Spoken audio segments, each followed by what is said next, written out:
We went live super quick, so that probably got recorded. Welcome to Worldwide Stock Car Chat on Zoom, number 243. I'm your host, Greg Gaub. The gang is all here. We got Tony and John, and John and John, and all the non-Johns. And other people. So let's talk stock cars. Does anybody have anything they want to show and tell? Raise your virtual hand, or raise your real hand, and I'll try to not miss you. I have some show and tell, so I'll go ahead and start things off with my show and tell. And that is my browser, but that's not the page I want to share. This is the page I want to share. Come on. Okay, you should be seeing this car. Surprise, surprise, it's a blue and yellow car. This is a Carrera, I forget. I forget what kind of car it is. KTM Expo. KTM Expo. Thank you very much, Dennis. Never seen it race on track, but it's a cool looking car, and of course it's blue and yellow. Subscribers may have already seen me do a video showing me kind of trying to get it going non-mag on my track, but I did not replace the tires, so that did not go particularly well. But I don't have any reason to race it, so I'm not putting a whole lot of time into it. But it's a pretty car, so I put it on my Christmas wish list. I would not have normally bought this car for myself because, number one, it's Carrera. Number two, I had no reason to buy it for racing with the club or anything. It just looked cool, so I got it for Crimbo. And that's pretty much the end of that. This one I bought for myself because duh, but also Revo Slot, great cars. We race these pretty regularly, I would say, for our club, so definite for sure buy for me. I had the previous Alpha. This is a Group 2 Alpha from Revo Slot. I had the previous one that was a dark blue with the red number on, with the yellow number on it. But I like this one better. Lighter blue, more yellow. Hits my buttons in the right ways. So pretty car. And then finally, oh my God, it's not a blue and yellow car. This one I bought because, number one, I don't have any slotted modern GT. This is a slotted modern GT car. And I kind of want to start something going with digital in the area. And I figure the easiest thing would be slotted modern GT because the chassis has plenty of room. It's a not even going to say half tray. It's basically just a pan interior. So nothing to interfere with chip. So you can put pretty much any chip in here. I'm planning to put a slotted oxygen type C chip, which can then be used as a Scalextric digital chip, a Carrera digital chip, or oxygen chip, depending on whatever track we're racing on. But Slotted do not make a blue and yellow modern GT car. Okay, but whoa, sorry, but look at the Falcon ad on the front fender. Yes, there's a little bit of blue. Yes. There you got blue and yellow. You're still batting. You're still batting 100 there. Yeah, I'm still okay. Yeah, it's just not a good ratio. If all that white was blue, I'd be much happier. But anyways, as I was saying, Slotted don't make a blue and yellow modern GT, and the Evo 3 Audi R8 that this is, they apparently didn't race in any blue and yellow liveries. I would have loved me a Bilstein version of this car, but that was never on track, and Slotted generally don't do fantasy liveries. And I didn't want to impose on my friend who does fantastic work on painting cars until there was a good reason to do that, and this was not a good enough reason to do that. But still a good-looking car, and a chassis that I'm not familiar with. I don't think I have any Sidewinder slotted. Maybe the F40 was a Sidewinder? No, not in the slotted version. The polycar versions were Sidewinder. Okay, yeah. I had an early slotted toe tip F40, but I sold that. But that was inline at the time, I think. Mm-hmm. Anyway, first slotted Sidewinder car in my collection. The main reason I chose this car, as I already mentioned earlier, it's a pan interior, so no deep interior to worry about chip interference. but this already has everything needed for their Type C chip to be just kind of plugged in, clipped in, easy peasy, lemon squeezy, no muss, no fuss chip installation. Not quite as easy as a Scalextric DPR, but pretty darn close. And so I figured this will be easy for the guys who are not big on digital to kind of dip their toes in, because it's a car they're kind of familiar with, slot in general. The chip is super easy to install. We'll see how that goes. I'll report on that obviously later on.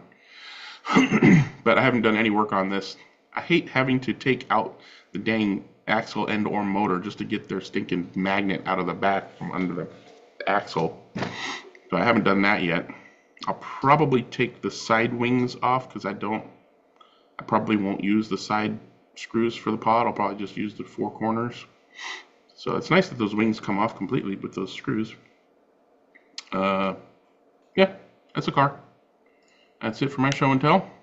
And I see hands. Yay! Does anybody have any questions or comments on my show and tell?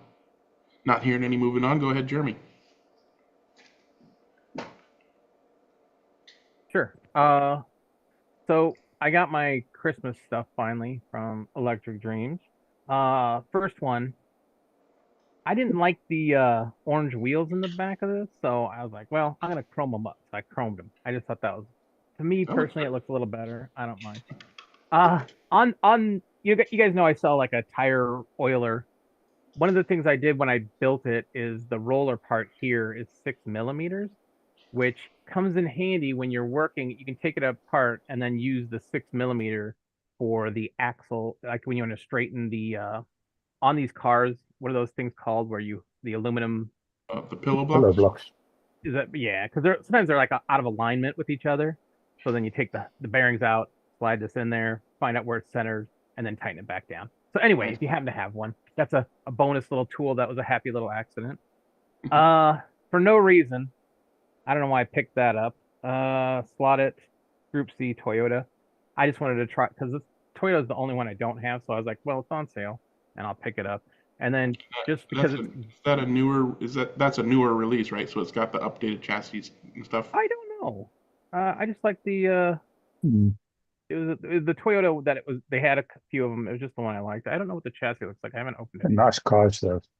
Yeah. Are they? Jeremy, what's the letter after the number in the part code? 4LE. What is our CA41E? Yeah, that's the fifth then.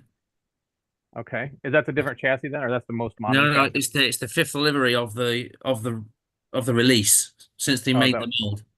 That's what the code is for. Okay. That's what the letter tells you. Which basically means that it is later in the series of that particular body being released, which means it's likely to have the updated chassis, which will have front axle, adjustment options, Adjuster, sure, like that. And then for goofiness, even though we don't race these, I like Group 5 cars, and I was like, let me pick this one up. So now I have 4 Group 5 cars I can race around with the kids. These are just the weird. Group 5 is just the weirdest thing, like how they did that. But anyway, I really like it. Everybody in my club hates them, so that's it for me. They do look pretty cool, though. I can't deny. I never watched them like race. how weird they are. Like even the BMWs are just like chunky boys, and they've got good parts in them. So it just cracks me up when I see them on the track. How about the Volkswagen? Is there a Volkswagen? Oh yeah, there is. But who's that made by? It's like Carrera or something. Carrera, yeah. Yeah. Carrera. Yeah, I like that weird stuff like that. That is me. Alrighty, and I don't remember who came next. John, do you want to go? You got to unmute yourself.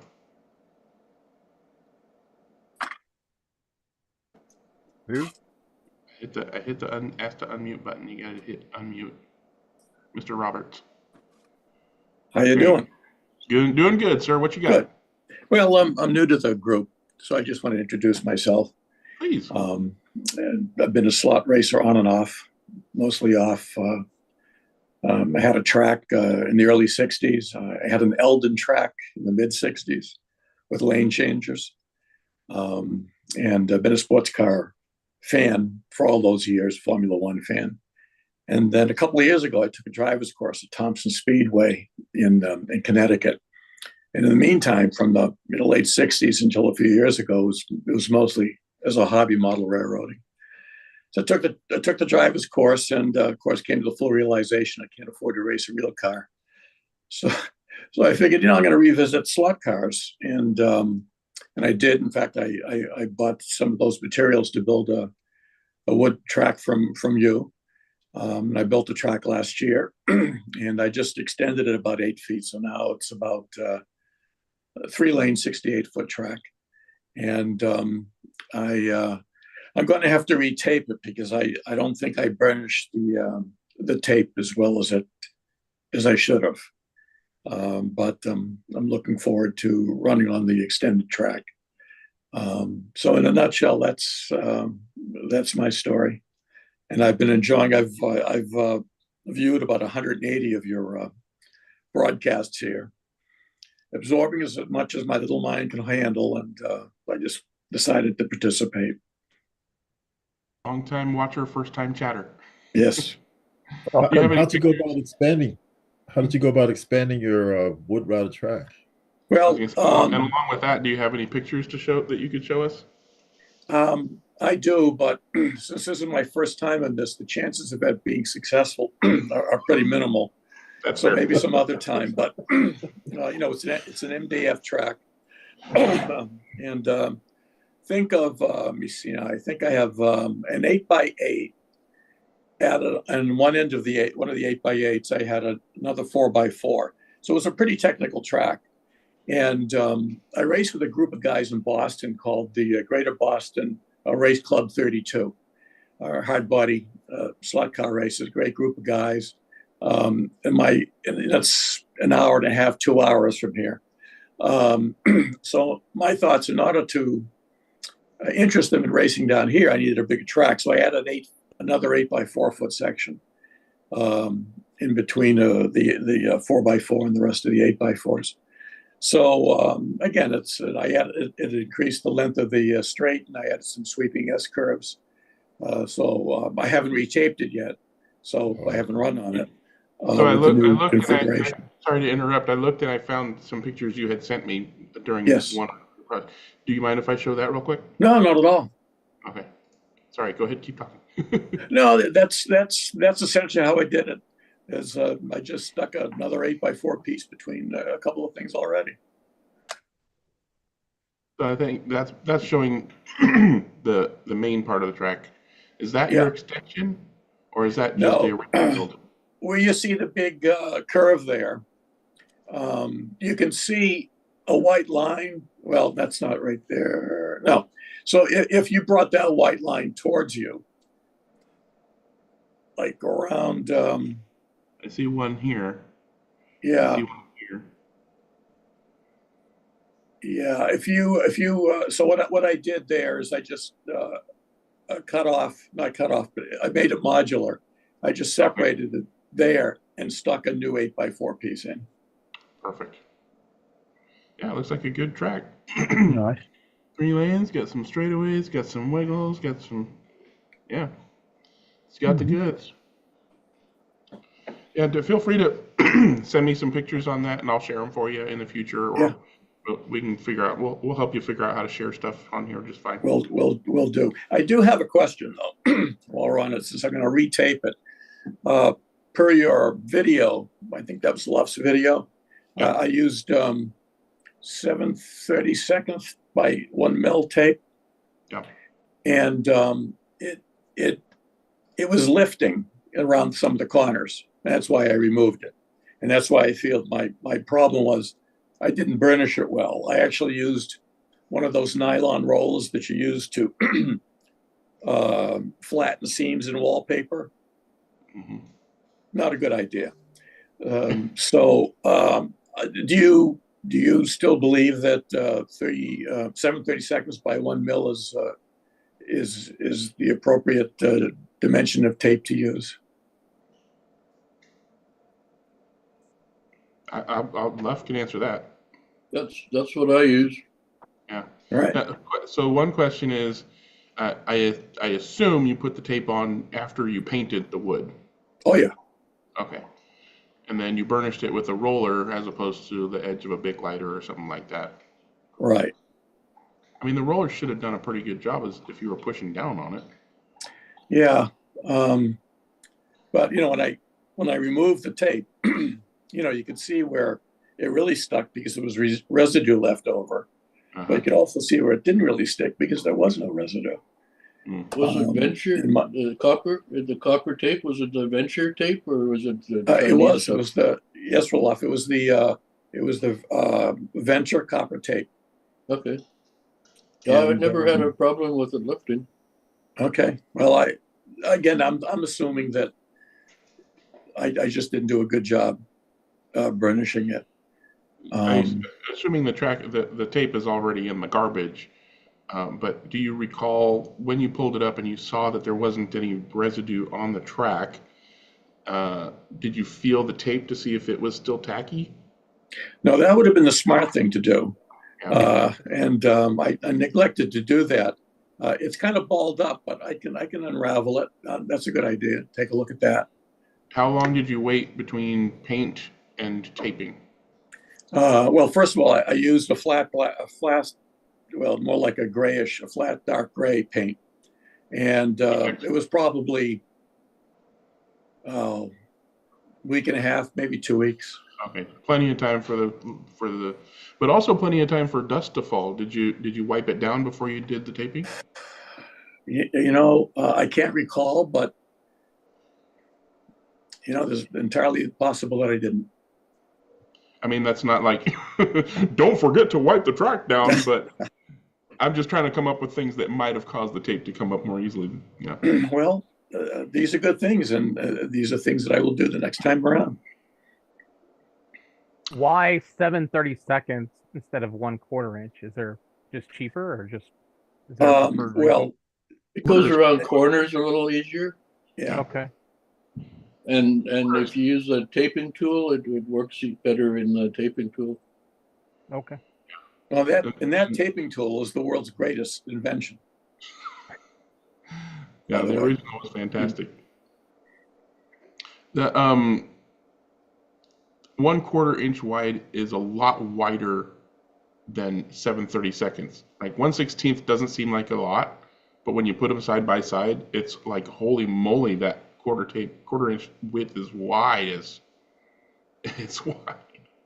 So it just just from an appearance standpoint, that too. But the taping tool could easily be adjusted to 1/4 inch. So if you really wanted to do 1/4 inch, but I think Luff's point that it's easier to get around the turns with a narrower tape is probably the main reason, or a good enough reason to stick with 7/32.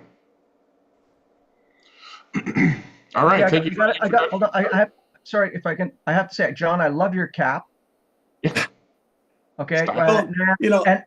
I'm hiding a receding hairline. No, you're being. No. Doesn't everybody in Massachusetts have to wear one of those hats? I thought it was a law. No. Only us Okay. cool people in Rhode Island. I'm in Rhode Island. Okay. Because Yeah. I was going to ask, if you go to Boston, are you a Bruins fan? No, I'm not a hockey fan. Sorry, I'm a Celtics, Red Sox, Patriots fan. Oh. Let's Let's not get into sports now too much. Hey, John. Yes. John, do you race with a group with John Steslecki and Peter Lentros? Yes. Yeah, I've been back there one time and raced HO at John's house. Yeah. And Peter took us to the Red Sox game when we were back there visiting. So I'm glad he's doing okay now. Yeah, he just came back to the slot racing place he has in the back of his company. Yeah, he just came back for a race today. So apparently he's in much better health. And John is the most gracious host. Very much so, great yeah. guy. Now, did you see his 1/32 scale track? No, this was about probably 10 years ago. So I don't think he got into 32nd yet. He had the big private HO room with like 10 tracks in the back. Oh, I'm talking about John Steslecki. No. He had 2 HO tracks when I was there. Right. Well, he's got a beautiful, professionally crafted HO track.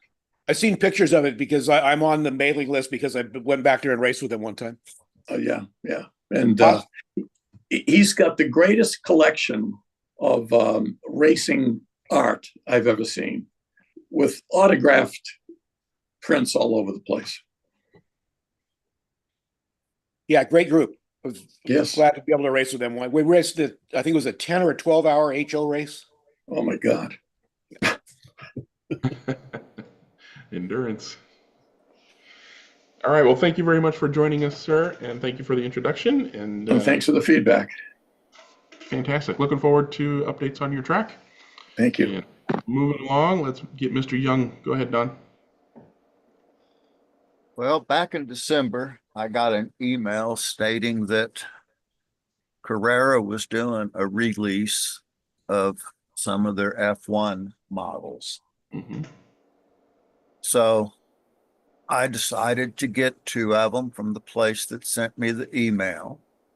They were to be delivered by the end of December, and they weren't. January 2nd, I get a letter stating that they were oversold and they were all gone, and the people who weren't going to get one would either get a refund on their PayPal, and if they paid by credit card, they weren't charged to begin with. So I said, darn. Found out that another seller had some. Went to their website. They had one left, so I bought it. Well, the next day, I get a letter from the other place stating that my items have been shipped and you will get them on such and such a date. Then the weather hit. That such and such a date came, and of course I didn't get it then, or the day after that, or the day after that.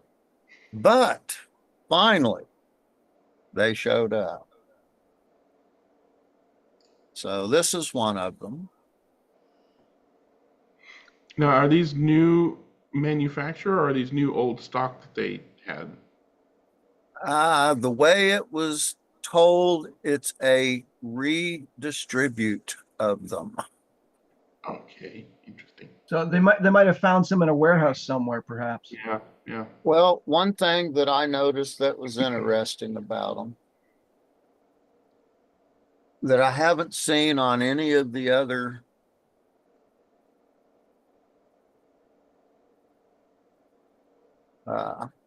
boxes, and it's not on this one, which is weird.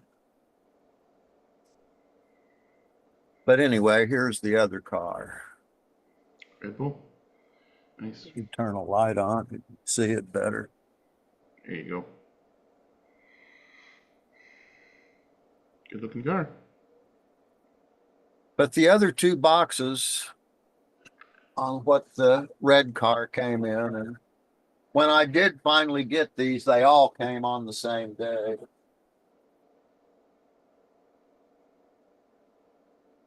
Looks like Petrucci's got some competition when it comes to receiving stuff in the mail now.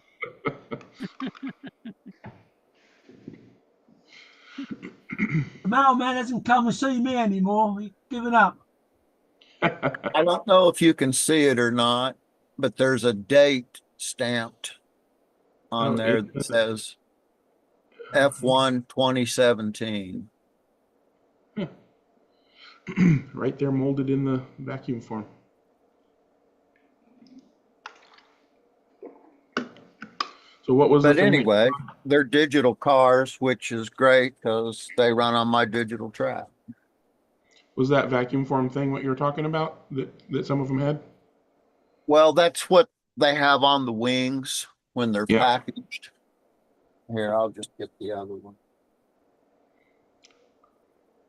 It's like a reinforcement that they put inside the box so that if the big ass screw underneath comes loose, then at least it holds the car in the case.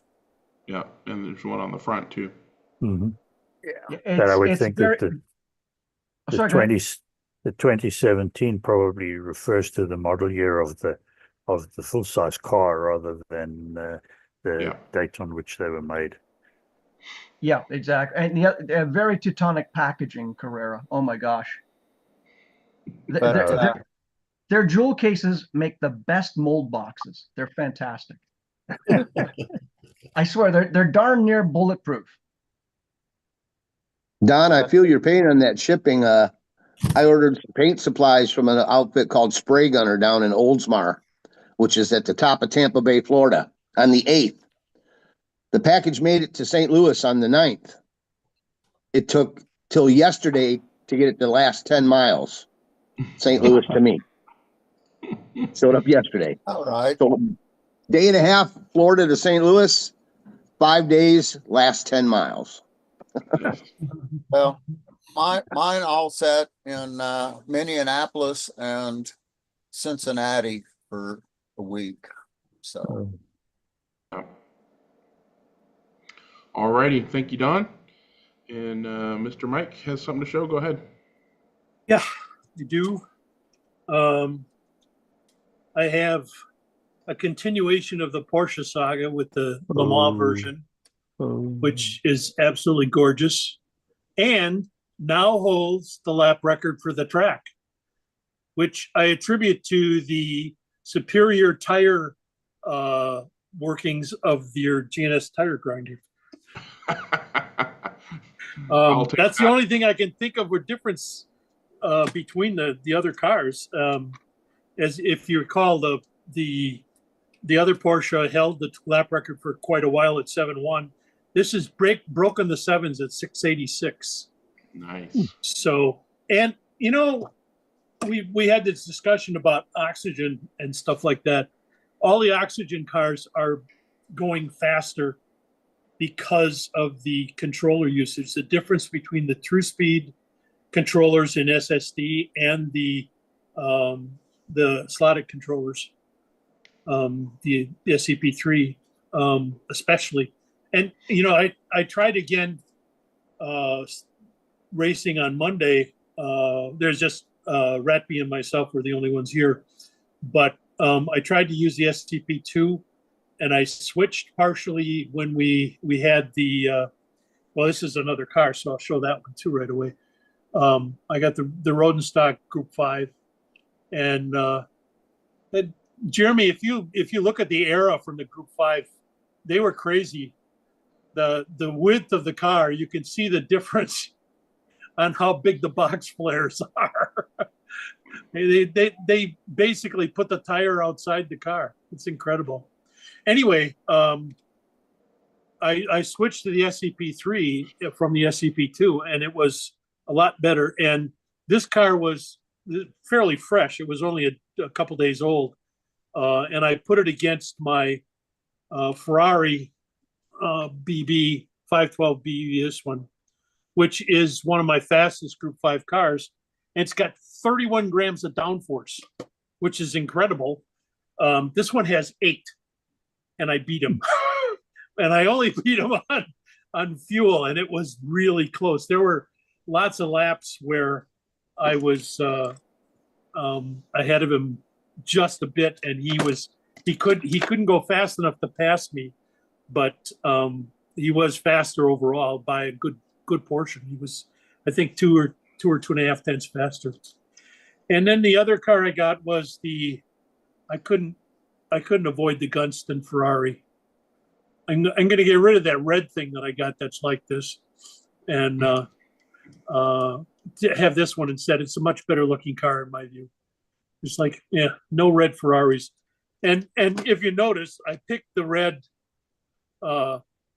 Group 5. This one actually looks fairly good. I don't know why, but it looks better in red to me than some of the others. It actually looks better than the blue car of the same car. So anyway, that's me. Is the GNS tire grinder your first tire machine? No. Okay. I've got another one. I got the GNS because I wanted to try to see if it made any difference. It's slower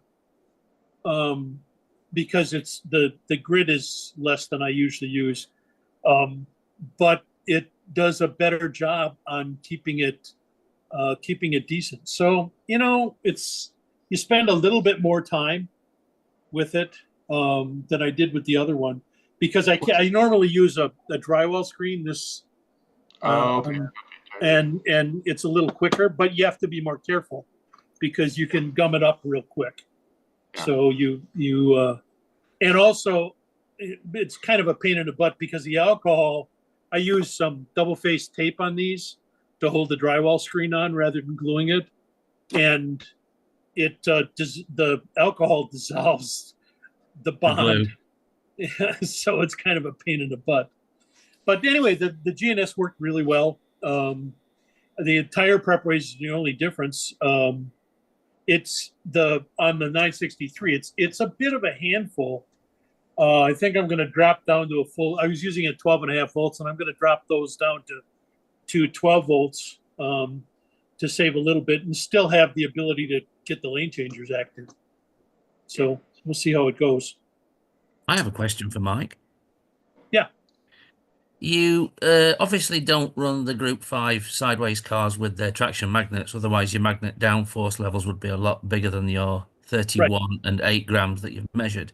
But can you attribute anything in particular to the reason why you've got such a disparity of between those two cars, bearing in mind they both use the flat 6 motor, don't they? Actually, they don't. Oh, that might explain it then. This one is the sideways motor, and this one is the flat 6 or slotted flat 6. And normally the sideways motor is a bit slower, but more more tractable. I've found I tend to change my my GT3 cars use the sideways motor, the orange one. What is it? I'm sorry, but I'm totally unfamiliar with those. I know they're FK 180 cans, aren't they? They're the big can motor. Mm-hmm. Yeah. But I'm unfamiliar with the RPM rating or the nature of them, or the sideways ones are like only 17,000 or so. Yeah. Okay. Yeah, they're slightly smaller. On my track, it doesn't make a lot of difference because my track is fairly short. Yeah, short and twisty. Yeah. So, but yeah, there's a huge difference in the downforce, and that Ferrari is the motor in there is an anomaly. The other ones have 8 to 10 in that range. So that was unbelievable to have 31 grams of downforce. And but I wonder if they accidentally included the baby Sprinter, like, because their modern GT cars come with those baby Sprinters that are high torque, probably a few good grams of downforce. But the Group 5s come with what is the slotted motor, right? The flat 6. Like, I wonder if that is the baby Sprinter or something instead. Well, presumably Mike changed that out himself, right? I think I did. I did early on when I was testing those. I think I changed. Because none of the Group 5s from sideways have ever come with anything but the flat 6 motor. Okay. That makes more sense. Have to start calling them Smoky Mauer. The other thing too, of course, is they're very dependent on tire diameter. Even. Yes, ground clearance is critical to the magnet downforce. Is very dependent on tire diameter. Yeah, you'd have to throw a shim under there and see if. Oh well, if you've got, the Group 5s also have those motor pods that have the adjustable offset, where you can these are both slotted pods. They're 1 millimeter slotted pods. Okay. You see, the other thing I've changed them out because it's much easier to put the chip in with it, and the performance difference is nil between the sideways pod and the other ones. The obvious thing I've just noticed is you've got that whacking great slot in the bottom of the can on that big motor. Oh yeah, and that makes a big difference. Much bigger opening. I don't know if you can see. I don't know if you can see my Sprinter Junior. That's also FK 180, and that's got 3 round holes. Scale auto though, yeah. Yeah, scale auto, but it's another FK kind of FK 180 can. They have a different variant, and I use the NSR one. It's a 17K with a similar motor slot, in the can like you've just shown. long oval one, and Mhm. that motor is it's torquey. It pulls tall gear ratios, and it's got massive downforce. Is it the NSR King or the Baby King? Baby King. Okay. I think it's rated at 17K, which is one of the lowest of all the motors I tend to race with that I'm very familiar with. Yeah. But in terms of lap time, it turns phenomenal lap times. It's a benchmark motor that you try to get the other cars with the other motors to match the lap time that one can do, even though it's only 17K. Yeah. It drives it doesn't feel slow. You gear it taller, but it doesn't feel much different to the other motors that we race, including the Flat Six and this Sprinter Junior that I just showed, and none of them make as much downforce as that one. And the lap time that we get with that NSR motor is the quickest of all. Yeah. I've found that to be true most of the time, although the NSR ones that I've tried, the Baby Kings, have been variable a lot. Yeah, that's possible. In speed. One of the tools I regret owning most of all is actually a downforce measuring tool. I was actually holding by until Jeremy came up with this fantastic device, but it doesn't seem to have materialized. If you remember the fantastic device. Yes. Yeah. Jeremy's fantastic downforce device. Yeah. How dare you? The one with 4 scales, right? Yes. The one with corner weight capability. Yeah. Yeah. Speaking of Buy me a those CNC devices, machine, and I'll make it for you. I know how critical its accuracy has. And I know why it's stalled. Yeah. No, I mean a magnet Marshall is a thing you don't very often see on the second-hand market, for example. And I just can't, although it would help me a lot. It's a fair chunk of money to invest, and I've just not bothered at the moment. But I want one. I'd like one. Can I? Yeah. Put a word in edgewise? Okay. So I'm sure it's been out for a little while. I recently found out about the Piranha Tech Inspector, which is similar in a way to the 3D printed thing that I did a while ago, in that you use a regular scale. It's a 3D printed apparatus that you stick a standard postal / cooking scale into, and then it has its own metal bar and everything. I'll go ahead and bring one up here. Piranha. Also, I don't think I'm familiar with it. It's got a good price point. It includes the scale, so you don't have to source your own scale for it. It's a little bit more expensive than my thing, but I don't have a specific scale that I designed it for, right? They include the scale. So they have a pretty nice video that goes over the details. The design is very, very clever. And it does everything that I would have wanted to do with my design. So 120, well, Professor Motor is out of stock, 130, but I've seen it for 120 on other sites, 140 on some other sites. Some sites have it available. So, multiple websites have this, at least in the States. He makes it in the States and so it distributes to the state side. But I'm sure you can get one, shipped across the water.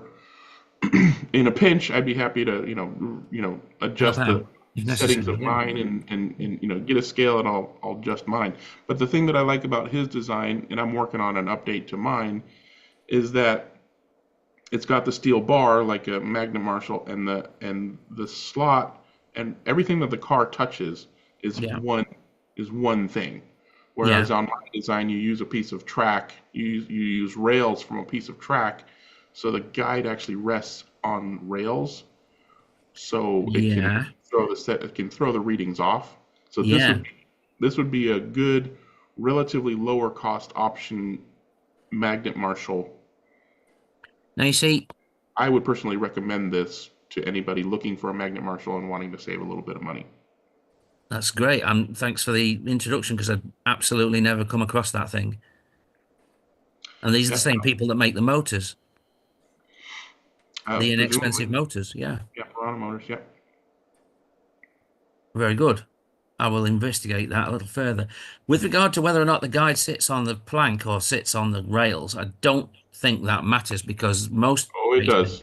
No, my point is that you are only using the device for back-to-back comparison with your own device. Sure. You can't really compare it to anyone else's. Yeah. But you can't. But his design and my design as well allows adjustment of things so that you can get it close to another device, right? So if you got the Piranha and took it to your club, they have a Magnet Marshall, Magnet Marshall brand Marshall. You can measure your car on that and then adjust the screws and things on the Piranha in order to get it to be close, within a gram or two probably. Does anyone share the desire, though, that should in fact contain track rails and not just a slab of steel? I thought that using track rails was the way to go, but the downside is that my contraption needs to be customized for every type of track rail and every type of scale. I designed it to be customizable for whatever track rail and whatever scale you want to stick under it. But I think the amount of support that the track rails provide to the guide, especially when you're trying to measure magnets that are forward of the rear axle, makes way too much of a difference. So I'm actually redesigning mine to use an off-the-shelf piece of steel, stiffening, whatever you call these, reinforcement for furniture, reinforcement plates, yes, to use that kind of thing. Because obviously you're going to have stronger pull depending on what the magnets are pulling on, right? Yeah. Pulling on Carrera stainless steel is going to be lower than pulling on Scalextric nickel-plated steel versus pulling on a bar of steel. So if you're having to have a device or want to have a device that is at least comparable to another device, then you want the devices to be using the same kind of I agree. design. The thing is that what I actually desire is a device that's comparable to the racetrack. Yeah. Yeah, and I now, for the first time, only a couple of weeks, 4 weeks ago, I actually own a piece of Ninko track, which I've never had in my arsenal. And this has taught me something, just being on the bench, being able to run, just being able to sit a car on it. The downside of a piece of Ninko track is that the rails are never straight. Yeah. They're just not. I've tried to ascertain what the rail height is compared to the top surface of the track, and I just cannot come up with a definitive number because it varies along the length of the straight. And that's not even a corner. It's not a lane changer. It's not a Chinese piece or an OEM piece. And all of those things, there's just no number that I can give for a rail height, although they are proud. Yeah. Anyhow, nice to thanks. Yeah. I'll go ahead and show what mine looks like. So I designed this a while ago, and like I said, I'm updating it. But this is the one where I get measurements from whatever postal scale you have, the height and the width and all that stuff. And then measurements of whatever car you want to be able to do it, your longest car and your widest car, so that the plate is sufficiently, long and wide for it. But then this requires you to cut the rails out of a piece of track. This is Scalextric track. And then, stick that into the prints, and these screws allow the rail to be moved up and down. So the plate the car is sitting on sits on the scale itself, and the rails can move up or down depending on, how close you want it to match some other device, or just make it level and say, well, that's what it pulls on an actual piece of track, but with the guide in the slot, right? If the magnet is behind or near the rear axle, probably not much of a difference, like you said. But if it's forward of that, especially some of the cars with them, right up in the middle, that the guide being on the rails would make a big difference. But this is out there, so if somebody out there has a 3D printer or a buddy with a 3D printer or whatever, and you've got a scale and a piece of scrap track, then pennies to make this particular device. But I think everybody should have something, right? Even if you don't run with traction magnets, Mike made a very good example with his car that he's got one that pulls 30 grams and another that pulls less than 10. That makes a real difference on a plastic track. It just does. Even if you don't think it's a big difference, it makes a difference. Off my soapbox, thank you for sharing, Mike. And Snow G had his hand up. What would you like to say? Yes, I did. I'll show you my car here. This is a DBR1 from the 50s. Oh, yeah. Oh, nice. And I'm scratch building it. If you look real close here, you can see the front end of the wheel mount. And it's kind of hard to see, but right here where I'm pointing the screwdriver, there's a rubber O-ring under there so I can adjust the levelness of the car. Nice. So, This here is the rear chassis. okay. And if you look at the back of the body, right spot here, there's a pin right here in the back. You sit this here chassis in the pin, line it up, one screw in the back or in the front. There's two little rubber dampeners on the back here, right there.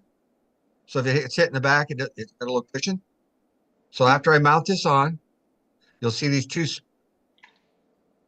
spring wires right here. We'll go in, one single screw in the center.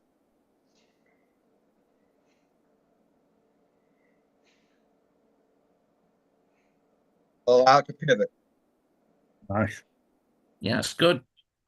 I used a slot car corner slim can motor bracket, and it'll run a little Predator slim can in it.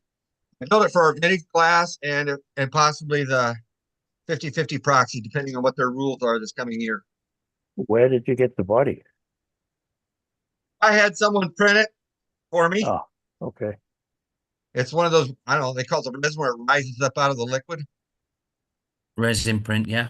Yeah, resin print. I've got it down to about 14 grams right now. Very nice. Oh, Yeah, that's good. that's nice. That was always a pretty car, the GBR one. Are there other slot cars where the body shell has the front wheels in it and the body shell effectively runs on the track? Yeah, there were lots of Scalextric cars like that in the mid 70s that they called them power sledges. Oh, I had a couple. Yes, you're right. Yeah. The Panther and the Cox Little Cucaracha was like that, where the front wheels clipped into the body and the rear wheels and the motor and guide were all on the aluminum piece that rode separately. I tend to run them like that with the front wheels part of the body. When you're running a narrow car, because in our vintage class, we have a 53 millimeter outside width of the rear wheels. Mm-hmm. But a lot of your vintage cars, you'll find the front ends are wider than the rear. So by clipping the wheels to the body and allowing it to pivot on the chassis, as it goes around the corner, it makes it so it don't roll over quite as quick. I've been finding. Obviously, the body shell should pretty much stay level to the track, shouldn't it? It does. Yeah, that's what I have. Very clever. Nice. All right, Mr. Roberts sent me some more pictures, so I'm going to do a little show of that. So these are more up to date of his wood track that he was talking about. So here we can see the extension right there in the middle. Oh, yeah. Wow. That's a good sized track now, isn't it? Yeah. Very good. Pretty tight section down the bottom there. Way out. Oh, yeah, with this hairpin. Oh, two hairpins. One there. Yeah. Oh, three hairpins. One there, one there, one there. Yeah. Yeah, very technical. Yeah. My kind of track. Do you have any squeezes? Can't tell. I do not. I do not. Except my wife, of course.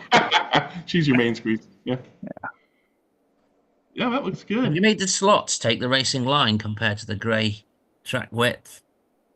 Yeah, it's definitely coming in on the inside. Yeah, it is there. Yeah. Yeah, there's plenty of room for the back end to swing out on the outside lanes everywhere. Yeah. Overcomes some of the limitations of the natural limitations of the plastics that we put borders on. put borders on, yeah, exactly to do that. Yeah. Yeah. One of the other things I did in regards to the the barriers around the corners, excuse me, I used foam, foam board. really low density foam, and I painted it a green that came out very, very light green. And in light of my slot racing skills, this foam has come in handy. Yeah, it does a real good job of keeping things in place when accidents happen. And have you had cars break the faceboard on that foam? No. That's good. Great looking They track. use a lot of that in Model Flight, don't they? Foam core? Yeah, foam board. Yeah. All righty. Thank you for sending those updated pictures. Mr. Dipper, what you got? I got a couple things. One of this is going to be a bit of a repeat from the holiday free-for-all we had, but a couple new chassis I'm working on. It's kind of Revo slot inspired here, in that. Yeah. Oh, yeah. Of a single pod. So, like Wayne was saying, the front wheels in the body, the front wheels are tied to the chassis, but not the pod. Yeah, yeah.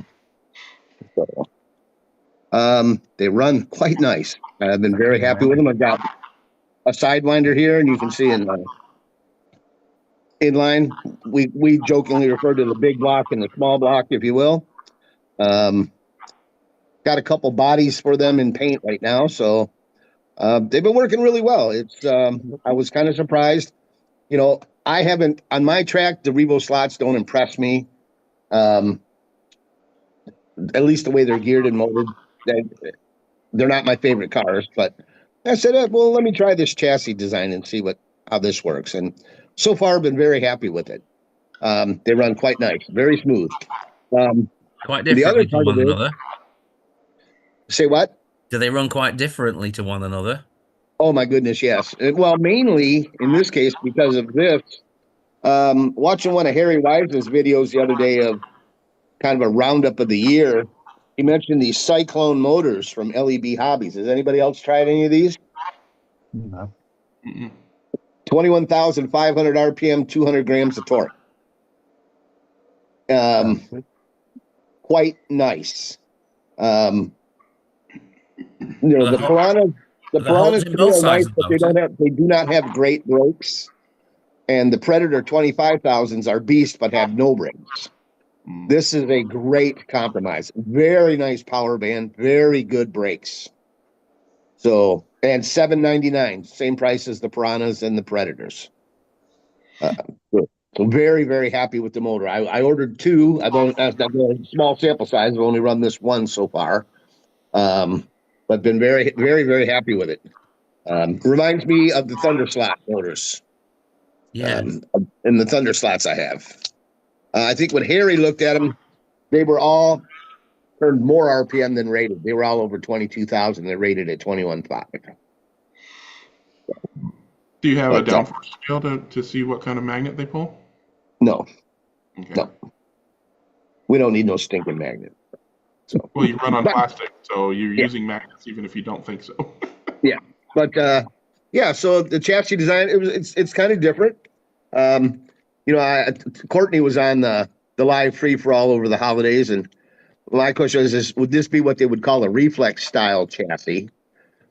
And he said, kind of yes and no. He said, but with reflex style chassis, they don't typically run front tires, you know, on those style chassis. Flexi, not reflex. Flexi. I'm sorry. Thank you, Courtney. Yeah. Thank you. That would be a reflux chassis, right? As an acid. Similar to a flexi chassis. Yeah, so, but yeah, they very nice. They run very well. If you guys like the Piranha RPM range on those motors, you might want to check these Cyclones out. Very, very pleased with these. So of the two then, which one's are easiest and nicest to drive? What are the characteristics? That one. This car is probably the smoothest and easiest of the two to drive. Mm-hmm. Nice power band, nice brakes, very predictable, very smooth. And again, part of this is going to be tuning. I haven't done a lot of tuning with chassis weight on these yet, per se. I typically don't. This one is just a beast. If you're a little too quick jumping on it out of the corners, it'll get sideways easy. Yeah. But it's very fast. So this car is fast. This car is quick. Yeah. If that makes sense. Yeah, yeah. Fast being straight line speed and quick being lap time. Yep. They now you can get into a great rhythm with this car, but you have to concentrate a lot harder to drive this car quick than you do this one. Yeah. Yeah. This one's very forgiving. This one, not so much. Mm. And have you put weight in the nose of those because that's just what you do, or because they wouldn't stay in the slot if you didn't? A little of both. Where the way it initially started is because what's unique about this is I can run my pod without a chassis. Yeah. You can't, or most people can't. And with nothing up front, the front end was really light when I was trying to just run the pod around just to see, I was checking gear mesh and just an overall shit. I got a motor and a guide in it. Let's put it on the track type thing. Yeah. And it's because since there's not a whole lot of weight up front due to the chassis, the guides or the braids have a tendency to lift the front a little bit more than you would think. But what's interesting, as soon as you roll forward, that nose drops as soon as the car starts to roll. So the weight's just been kind of there from the start, and that's why I said I haven't done a lot as far as the tuning goes on it. So I'll have to see. I'll just take them out. Most of them, they're just pressure fit in there. They just fit nice enough that I can just kind of squeeze them in there so I can just kind of pop them out. This one runs so good as it is, I almost hate to mess with it. Mm-hmm. So. But the neat thing is I can take out 4 screws and completely change out the pod. I have an angle winder one in the works too. I just haven't got that one all worked out yet. But so is it safe to presume that they do exceed the performance of the Revo slots that you have? On my track. Yeah. But you got to remember, I'm running a small, 8x16 layout plastic track. It's probably not the Revo's forte, at least the Revos I have. I have the Momo Ferrari and the matching one. So I don't know. The Revos just don't ring my bell. I mean, they're noisy, they're heavy, they're expensive. The newest cars I've gotten that I hadn't run up until a few months ago are Revos and Thunder Slots. I've got a Thunder Slot McLaren and a Thunder Slot Lola. I love those cars. Those cars are amazing. The Revos, they're okay. They're pretty. Yeah. They're well made. I mean, they're beautiful made parts, but yeah, as far as somebody who's just looking to get out and, do some bragging right, tag you're it, racing with his son, I don't need Revo slot. A lot of times you'd be surprised how much fun we have just running bare chassis. Because when they're bare, they're really quick. Yeah, that's the question I don't think we've answered yet. What body shells are meant to go on these? My older ones. This is the one I've been running as a tech wheel. You guys have seen that one before.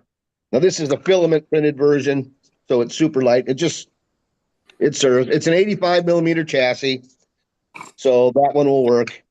And then the other one is the one I called the Tanto. It was more the shit. All right. Oop. Uh-oh. We're going on tour. Well, I'm working. Down.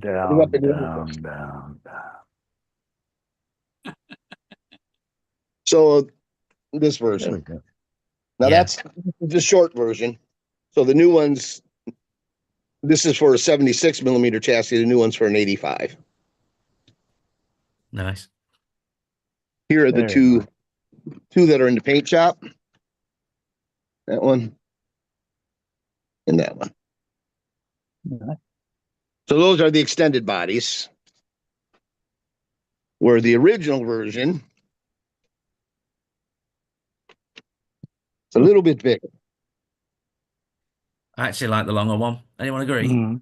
Yeah, I think the proportion worked out nice once it got a little longer. Yeah. So, but yeah, that's it. Cool. Good. Very cool. Alrighty. Thank you very much for sharing, sir. Guys, I got to go. So I'll see you next week. Thanks for the chat. Nice to talk to you all. Yeah, Dennis. Have a good one. All right, Mr. Weber, go for it. Okay. It'll be a short one. For Mr. Roberts, this is a body that I bought from somebody that had a bunch of vintage bodies. They claim from the 60s of a DBR1. And it's made of something like, I guess it's resin and fiberglass, a sort of a gray resin. And I think I see fiberglass strands inside as part of the material. But all the openings, except for the cockpit opening and the wheel openings, all the openings are just painted on. So, but it looks good. It has really nice. The thing is, it weighs almost 41 grams, just the body. Wow.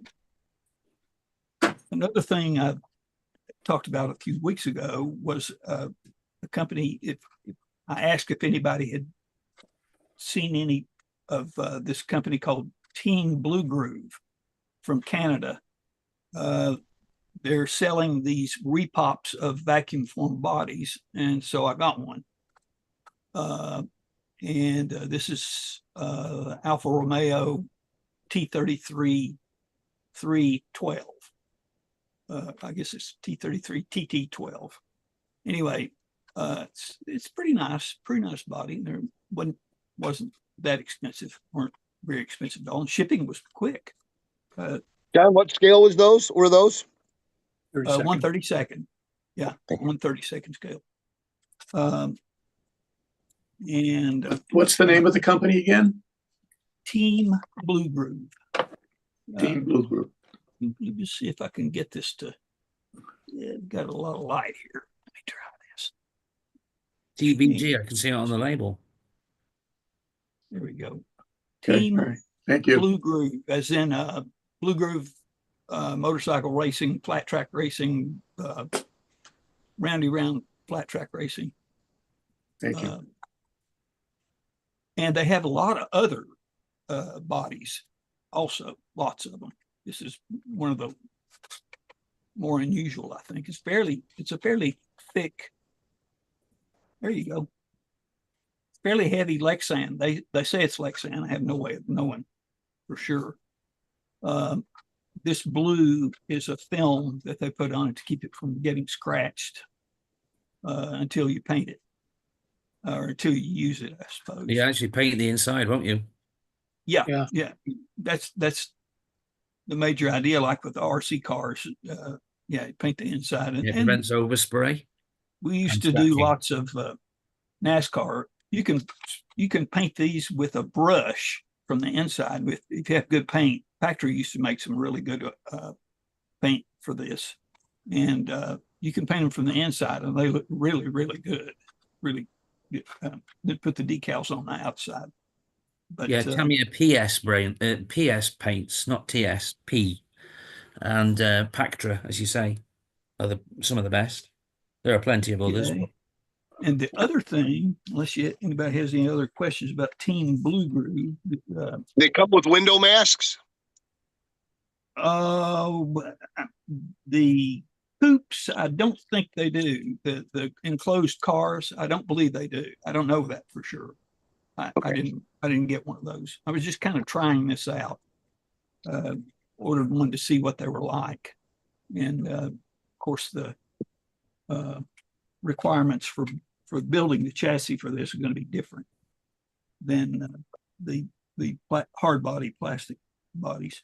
And the other thing I got was one of these 132nd scale Alfa Romeo from about, and they made lots of different engine sizes. So it's from about 1932, 34, when they dominated Le Mans. on most occasions. That's Bentley had actually something, a remarketed Airfix kit. So if you need another one, the Airfix kit is exactly the same. Yeah. Okay. Good. Good. It looks like a really nice kit. Has some passengers. This is I don't know if we can see this passenger, lady passenger that's wearing a cloche hat. Oh yeah. Yeah, I've got molds of those figures if you need more. Okay. I'll pop them in your package, John. Okay. The main question, big question I have is where do you get tires and wheels for these dudes? When you're doing conversion from a static model kit, where do you get the tires and wheels? Because these are like 24 millimeters. Yeah, the cars from the 30s are a little more challenging than others. I think maybe Penelope Pit Lane Staffs. What's that outfit? Pendle slots. In England, Pendle slot. Yeah, I think they have some, but I was hoping maybe in the United States or Canada or even Mexico. But check with 132 Slot Cars US. They have some of the BRM wheels that might work. Okay. Anyway, it's the little Alpha is this kit was partially assembled, so you kind of taking a risk of buying it from somebody that's not really in the hobby. They're just somebody that buys up stuff and resells it on eBay. And so I took a chance, but it looks like all the parts are there. Some of them are painted and it's partially assembled, but it was much cheaper that way. This was like $7 for the kit. Where if you get one of these that's not assembled, still in the box and all that, they're $25 or $30. So anyway, more fun. Very good. All That's righty. it. Good stuff. What you got, Jim? Thanks. I just had a quick one. It's nice to meet you, John Roberts, but you're not the only game in town. This is one of my club mates here in Sacramento, and so for me, this is the original John Roberts. I just thought I'd share that with you. Okay, all right. He is old. Looks older than me. He could be the original John Roberts. His track is called Dread Pirate Roberts Raceway, so don't copy that. I won't. No, I am going to eventually name my track, but I'm a Phil Hill fan, so it's going to be Phil Hill Raceway. Alrighty. Anybody else got anything they want to show and tell? All right, moving on to Club Corner. If you got racing you want to talk about, past, present, or future, raise your virtual hand or just start talking. I already uploaded a video of us racing the RevoSlot GT1 class at Victor's track, which is a 4-lane Electric Sport track. I missed our first race of the series, which was last week because it was my anniversary. Most of the guys are running the Toyotas because it's a GT1, but they don't make a blue and yellow, so I just ran my F40, and it's holding its own. I need to do a little actual, spend a little actual time on the car because the spec calls for the RevoSlot foam rubber tires instead of the normal hard rubber that we normally use. So I did that obviously because I had to, but it also says we can add weight up to 10 grams, and it also says we can coat the front tires for zero traction. I haven't done either weight or coating the front tires, so I think I might throw some weight near the back to help counteract the height that the F40 has compared to the Toyotas, because I couldn't go around the corners quite as angrily as the Toyotas could. So maybe a little weight in the back to help, help the rear end sling out a little bit more, and then coat the fronts. Probably be able to hold my own a little bit better. But they're fun cars no matter what, So good time. Time then oversteer. What was that?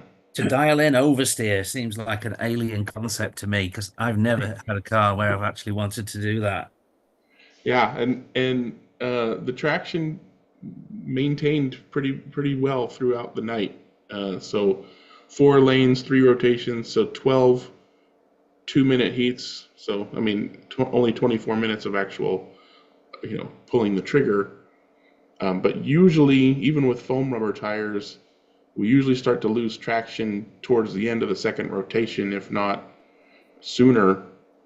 So still having a good amount of traction into and through the third rotation was nice. But because I still had good traction, I had to go a little bit slower in the turns so that I didn't understeer. So Rovers. Yeah, or it would tip up a little bit. I mean, that's Yeah. basically all of my outs were understeer because I would go in the corner a little bit too hot or hit the gas a little bit too much, and it would just tilt up a little bit and then go straight. Go straight. The other thing I can do, I don't think I ever changed the guide. It comes with a slightly shallower guide, and it comes with a deeper guide in the box.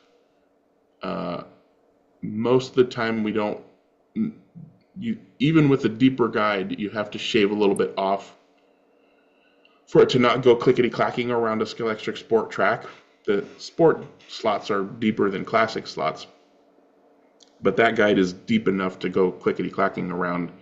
And clickety-clacking is noise, and noise is caused by friction, and friction is loss of power and speed. So if I put the deep guide You don't in, want to I've be also quick in got the to, bottom of the slot, never. No. yeah. So if I put the deep guide in, I've also got to shave it down a little bit so I'm not, causing other problems.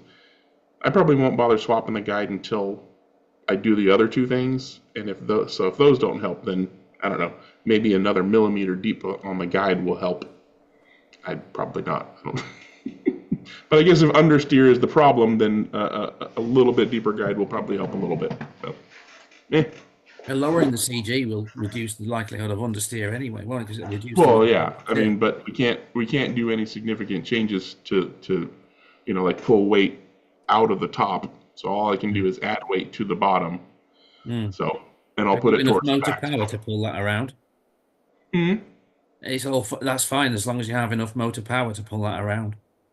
I find. I mean, can't change the motor either.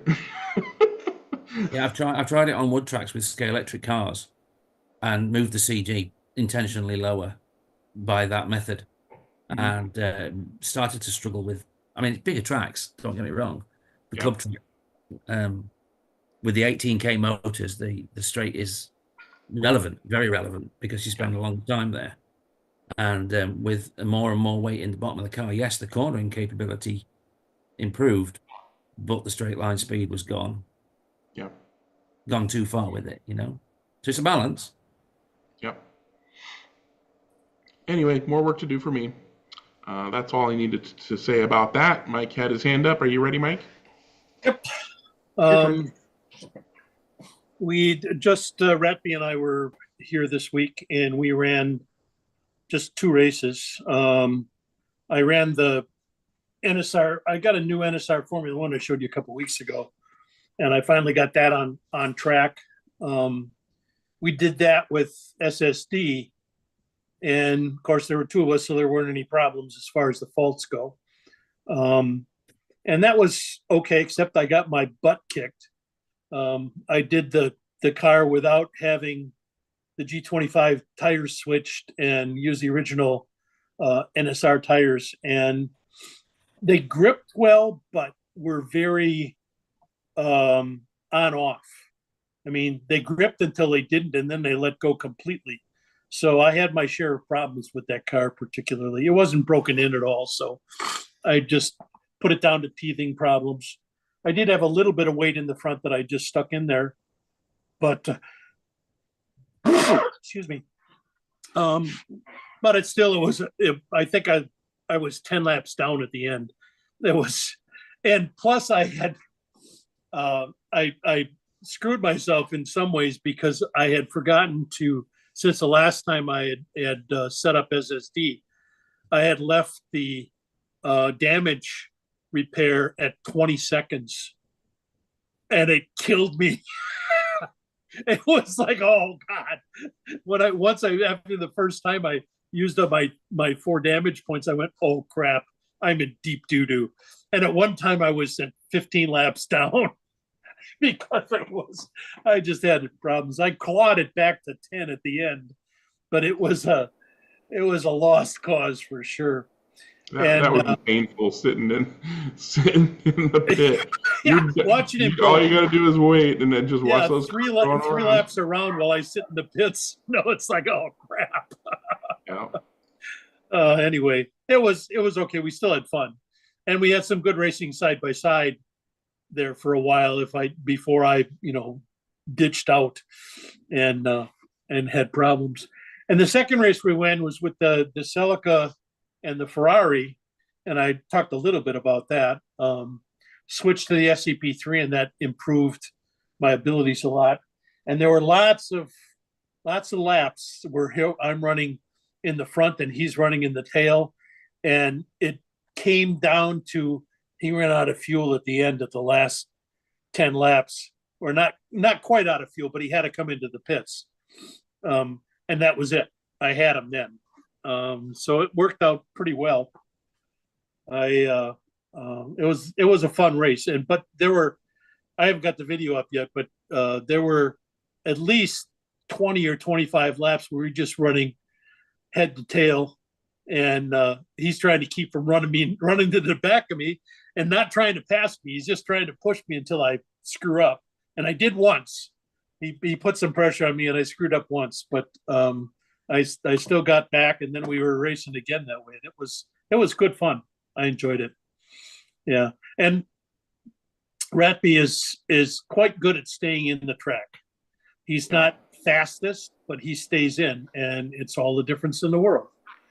So yeah, and since I've started using the oxygen system in the SCP, I've refined my driving technique a little bit on this track, so that I'm not using so much brake and coasting through the corners more. And it seems to be making a difference. That's one of the things that I improved when I did the new Porsche 963 I've got, is coasting through the corners and setting the brakes just right makes a huge difference. And it's made it a lot easier to make that, especially with the hypercars are so torquey. All the scale auto motors are really beasts. So you have to really, be careful when you're punching it, and refine your technique significantly in order to do that. So it's good fun and challenging. But yeah, I was pretty surprised and pretty happy about the tire grinding difference that it made. It left a much smoother surface even after going through different grits of paper on the other grinder. It seems to work better. It's a lot slower, but you get what you pay for. You know what I mean? I haven't noticed it being slow. In fact, I feel like I can do tires faster on. Well, I don't. It depends upon the tires that you're using, of course. But the G25s are bare to grind. Well, do you use the alcohol? Yeah, I do.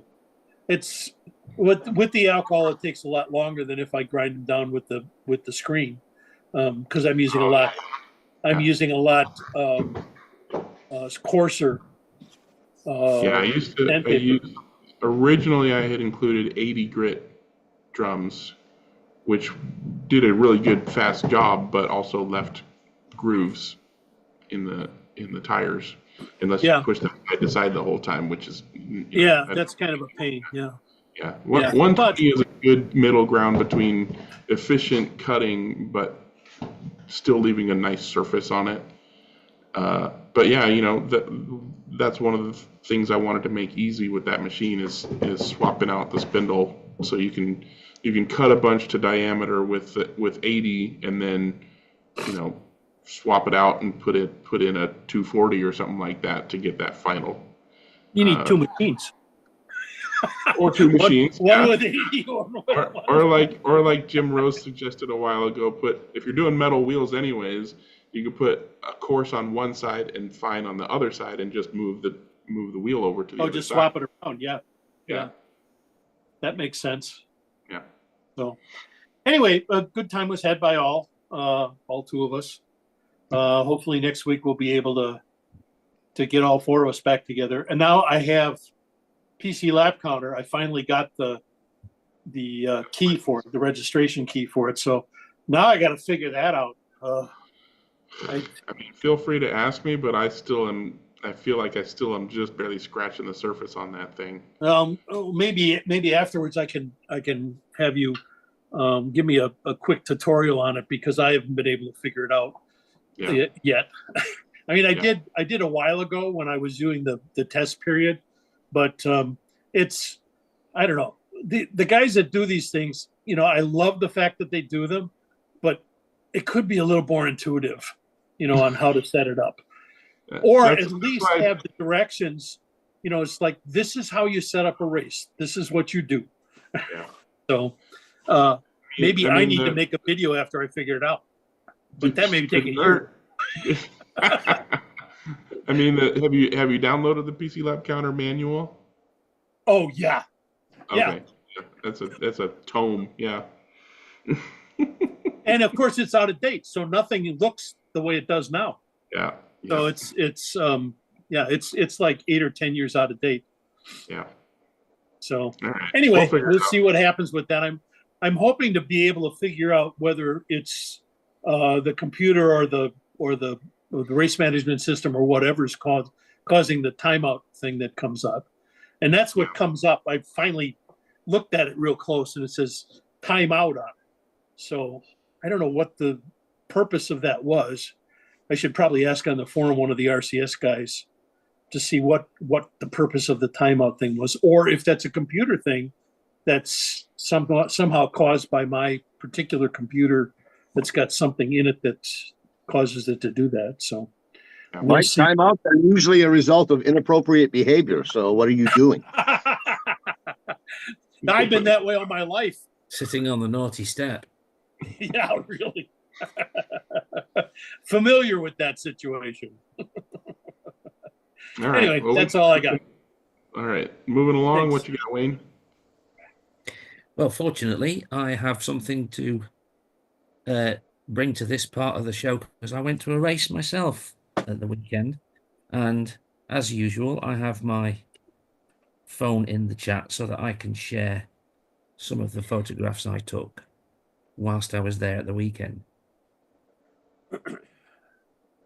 Are you seeing this like I am? Yep. Yes. Okay, so I went to South Manchester Slot Racing Club, which is just outside of the range of Club Nightable for me. But they have their 2 wood track circuits, and this one is called the Three Rivers. And certain members of the digital community decided, in conjunction with the club, that they'd like to try and lay a Ninco 4-lane digital circuit on top of this and host a Disca endurance race. So this was the very first one that I've seen or attended at this venue. It might not be the first time this plastic's been laid on here, but certainly in recent years. Is that Mr. Underwood there in the foreground? You can see John, yeah, on the driver's stand. This is taken during practice session on Saturday.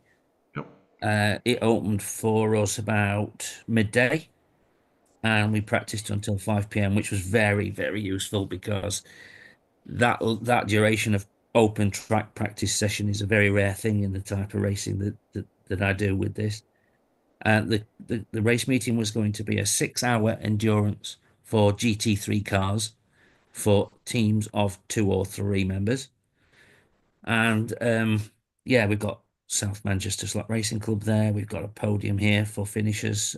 We didn't actually use it, but yeah, so I'm at one end of the circuit and taking a look around, and I'm literally just going to talk you through the photographs in the order that I took them. So we're still in Saturday, and my team is called Car Fun Most Slut. It's the light blue coloured one there. And the reason it's at the top of that list is because that list is organised by best lap time, which is why the pink arrow is there next to best lap. And as you can see at the end of practice, we were one of 2 cars in the 7-second lap category, along with Hypermonkeys, who are the London group, which includes Alan Wilkinson, another member of the chat. Yeah. Yeah. And John, as you know, runs in runs in the Exiles team. So they were on at 8-0. And this is how things ended after Saturday practice. Nice. The cars were really spicy. The voltage we were running on was 11.8, I believe. And that led us to an unusual set of controller locations. The most unusual element of what I've got on here right now is the green knob. Yeah, that's the first thing I noticed. Exactly. The start speed yellow knob is typical for most motor types. Yeah. The brake knob is set on fixed braking. So 0 is full anti-clockwise and 10 or 100% full brakes is so full linear. clockwise. So Okay. linear. It's in the linear mode. There's no sweep. That's something that you can dial in. You can change in the settings of an SCP3. So you still got a fair amount of brakes going on. The usual, it's about 70%, 80%, but that again depends. The right setting for that depends on your car weight, your motor choice, and your gear ratio, and how much grip there is. Yep. So yeah, that tends to it's crucially important, because if that was pointing at 1 p.m. or pointing at 3 p.m., car would drive completely different. Yep. So that is one that we do meddle with quite a bit. But I took a record of the fact that the controller settings were particularly unusual for that day, or for this kind of racing. We don't normally get that much of the green in, but it was the only way that we could maintain traction as we exited the corners. We were having the tail slide out, and that's just not quick. And you can see Alan's on the driver's stand there, look, doing a bit of practice with us. And that guy in the middle, Lewis, he's my teammate for this weekend. As you can see, it's not overpopulated, although pretty much everyone was there at some point. I'm obviously now stood at the opposite end of the circuit. And what you can't see is on the bottom right corner of the picture, there is a donut. So it's an uphill donut. We're lapping in the direction that we would come past the drivers, through a little right kink, underneath the bridge, and a 270-degree donut to run past what is the pit lane. You're looking at this silver car here in the pit lane. Lots and lots of lane changes around the track, just because we've got lots. Or actually, the track belongs to this guy on the left, Nick, who has also joined us in the chat many times in the past. Yep. First one. He's got a lot. This track is his. He owns it all, apart from the odd lane changer here and there, which he borrowed from the Rockingham Club. Everything about the track and the timing system worked perfectly the whole weekend, which is pleasing to say. I say, yeah, there was something we needed to do with the track. In fact, Saturday, the purpose of using 5 hours up on the Saturday was to fiddle around with the lane changer locations and change things as we felt required to make the optimum layout on the surface. So we are now, yeah, I think we've gone. Oh yeah, we've done some changes to the track and restarted the timing system. We've also changed the voltage in the layout. It went from 11.8. We turned it down. We turned it down to at least 11.4, probably 11.2, but certainly a good half a volt lower, and restarted the timing system. And it's multiple reasons for it. Mainly, I think the fact that the track was rubbering in, but the cars were slightly easier to control. And we got a lot more cars into the 7s. And our lap time went from a 7.8 to a 7.4, despite the car being slower. So there you go. And it improved for most people. At least half the field there are underneath the 8 seconds. But we were really encouraged.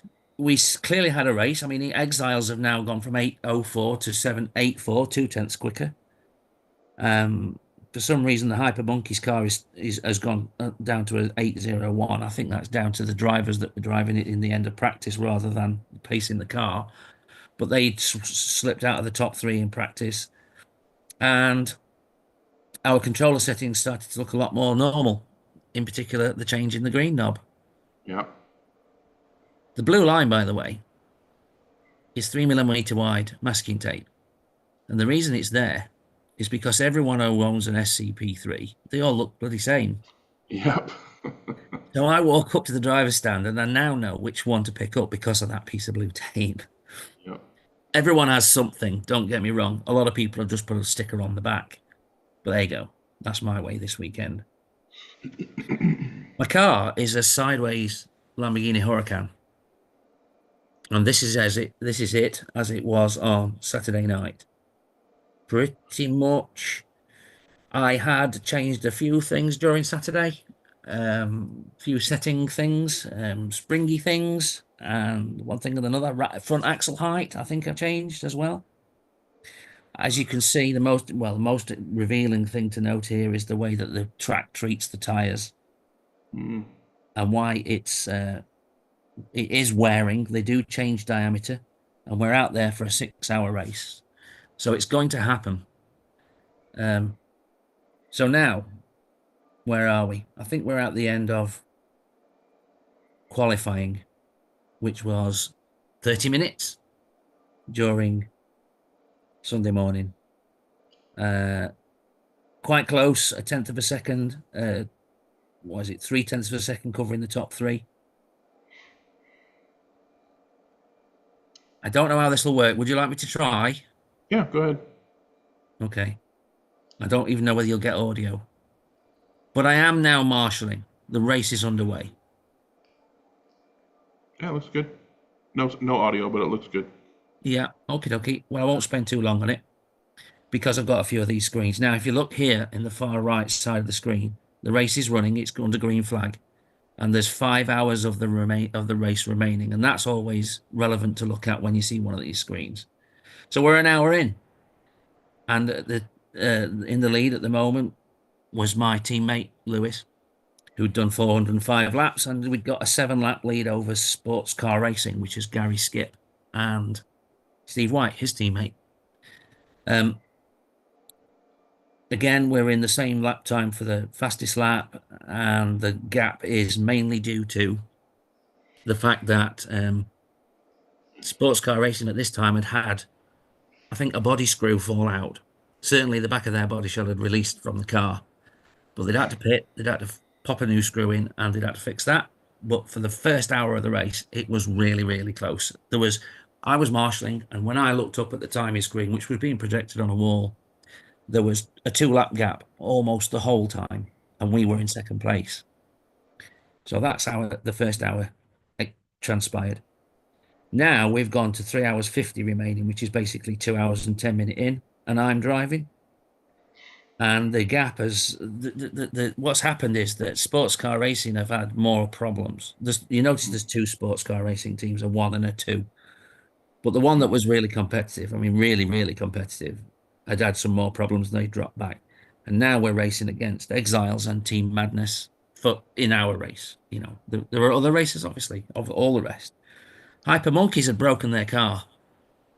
So they dropped out of the field and they were now using the rest of the I believe the rest of them. I mean, if you look, they're 224 laps off the lead, which you can see in the gap column. So they've already written off this race and they're now using it as an opportunity to run some different cars. So there are about 4 or 5 different cars at times on the track that you didn't recognize running as Hyper Monkeys, but they were out as far as it goes. Sports Car Racing had dropped back to 41 laps off the pace with their dilemmas, and the closest race was between us, Team Madness, and Exiles. Another clip from another marshalling position. I'm on that hairpin after pit lane, which is a downhill one. Quite entertaining to drive. Tricky if you slid the back end off. Are some people preferring the inside lane? Yes. The most preferred lane is the second lane out that you're looking at. You can see that. And my car is the Rockstar, that one, the Rockstar yellow and black livery. Ooh. That's me doing the marshalling. Good job. And that one there that just came around in lane 1. Now, the reason sometimes people prefer the gutter lane is because the traffic just isn't there. So if you've got a clump of cars that are lapping close together, if you're able to do it, a reasonable strategy is just to switch to the unpopular lane and have the lane to yourself. And then if they crash, you won't crash into them. Yep. If they remain line astern, you won't have that problem. You won't have to follow them around. So you switch over and hopefully, I mean, you don't go past on pace, but yeah, you go past because you've got nothing in your way and they're falling over one another. So the outside lane is the one that everyone marshals to. The fourth lane, it's a clockwise track, and so everyone gets marshaled to the closest lane to the marshal so that other cars don't crash into their hands. That's a convention. So it's not a popular lane for doing laps in. So most of the activity you can see is on the inner three. Let's move on. We're now at 3 hours remaining, so we're half race distance. The race is now between the same 3 teams, but the gaps have opened up. We've opened up to 49 laps lead, and 11 laps. There's 11 laps between Madness and Exiles. Now that's where we need to keep our eye open because that does change. It does get interesting. Where are we now? Approximately 2 hours remaining, so we're 4 hours in. The gap's opened again a little bit from 49 to 59. And the gap between Exiles and Madness is now only 2. That is visible just there in the gap to first / gap to the car in front. Yep. Is how that column works. For anyone who's not familiar, need to do that and sweep away. Just another still I took whilst the race was underway. We had 2 rookies or a complete rookie team. The gentleman with the white hoodie or the woolen hoodie was from the hosting club. Someone we don't know. Everyone else is familiar with digital racing. So the 3 leading teams are actually stood at this end of the rostrum because you've got the Madmen is the guy in the grey hoodie, Nick. Lewis is Carful Moslut. And then Exiles is Jono, who's in the red fleece. So interestingly, this end of the track was doing the winning, despite the fact that it seemed to be a little disadvantageous as a viewpoint. We think the best position to have been would have been right there in the middle, where Martin, the tall guy with the receding hairline, is. Did you not get to choose your own driving position? We did, according to qualifying position. Okay. There was a technicality. There was a technicality that meant that we ended up on the back of the grid. I then got the opportunity to have a bite to eat and walk around the venue, and I got at this point a few photographs that I'd obviously overlooked and not taken the opportunity to take because it's like I say, it's a new venue to us. I have been once before, but there's some really, really interesting stuff on the walls. Amongst all, I mean, obviously there's this whole line of trophies. There's all these classic Grand Prix photographs. And I was walking around there thinking, oh, I know my Will White Slot Car chat friends will be able to name all these individuals. Probably date the cars, etc. Yeah, so you can see there's a lot of fandom for the classic Grand Prix racing around in the club. And this is the thermometer for the whole weekend. The venue is on the second floor of a converted mill. There are other businesses in this end of the mill. I think the other end of the mill is residential, but this end of it has got a gymnasium in it. I think there's a pub on the first floor below us. But yes, what was it there? 50, 52, 53 degrees. I think in old money, that's pretty damn cold. For an indoor thing where you're all standing, you're not exercising, that would get chilly. Exactly. That's the inside.